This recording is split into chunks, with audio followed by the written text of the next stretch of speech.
हमारे आसपास हर कोई बुरे व्यक्ति को खोजने में लगा हुआ होता है। एक बार कुछ लोग कहीं घूमने जा रहे थे।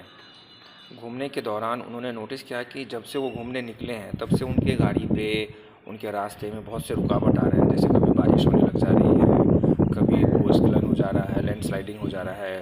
एक बार उन्होंने देखा कि एक पेड़ गिर गया था, तो उनको रास्ते में ऑब्स्टिकल्स बहुत ज़्यादा हो रहे हैं, मतलब जिसकी वजह से उनको दिक्कतें आ रही हैं। एक बार तो यहाँ तक हो गया कि जाने के दौरान एक जंगली जानवर ने उन पे अटैक भी कर दिया। किसी तरह से वो लोग बच तो गए। तो जैसे ही जंगल से वो क्रॉस कर रहे थे,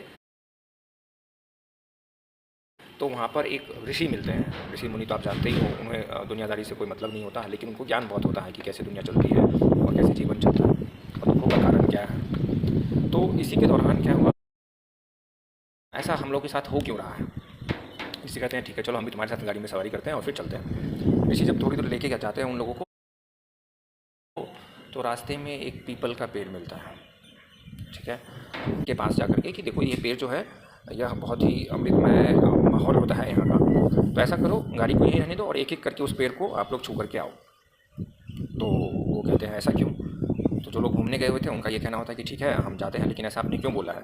तो उनका ये कहना होता है कि देखो तुम में से कोई एक अधर्मी है, पापी है, जिसने बहुत ज़्यादा पाप किया है। यमराज उसके प्राण लेने के चक्कर में बार बार इस गाड़ी पर अटैक कर रहा है। तो बोले ठीक है ऐसा है तो ठीक है।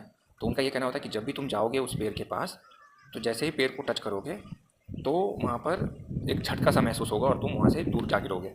तो बोले ठीक है। तो अब ये लोग जैसे वहाँ पहुँचते हैं, एक करके जाते हैं, छूते हैं। तो जैसे छूते हैं तो वो पहला आदमी जाता है, छूता है तो वो बाहर 1 फीट बाहर जाके गिरता है। वैसे दूसरा आदमी जाकर छूता है तो वो भी बाहर जाके गिरता है। ऐसे करते करते 4-5 लोगों ने उस पेड़ को टच किया, सब बाहर जाके गिर रहे हैं। तो जब लास्ट के 3 आदमी बच गए तो 2 आदमी बड़े गुस्से में, तीनों आदमी जाकर के बोले कि ये क्या किया आपने। और एक आदमी जो तो बड़ा शांत होकर देख रहा था। तो 2 आदमी जो गुस्से में थे कह रहे आपने ये क्या कर रहे हो, जानबूझ के आप उस पेड़ में कुछ करंट होगा, कुछ होगा जिसकी वजह से ऐसा दिक्कत आ रही है। कहता है अगर आपको मेरे पे विश्वास है तो आप जाइए देखिए करके।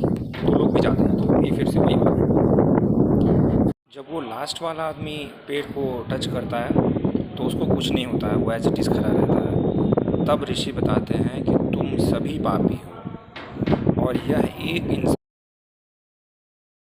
तुम्हारे साथ है जो पुण्य के रास्ते पे, जो सच्चाई के रास्ते पे चलता है। इसकी वजह से इतनी बार बार एक्सीडेंट होने की वजह से भी तुम लोग बच गए हो अभी तक। क्यों?